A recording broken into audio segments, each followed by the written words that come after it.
Check out this DIY vending machine. Pressing the button shows the price.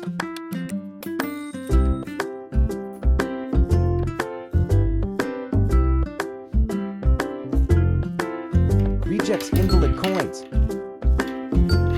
Accepts valid coins.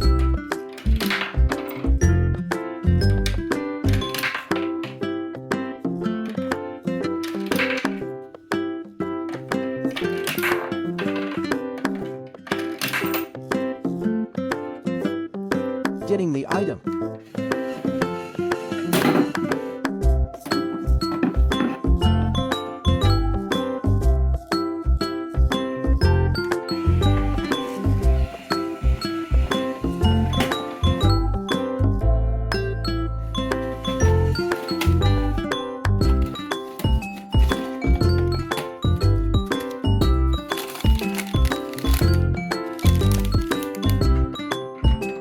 Let's see what's inside.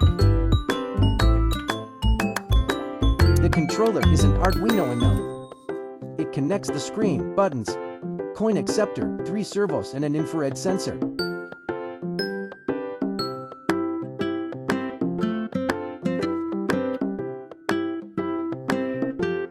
Once the sensor senses the item drop, it stops the servo.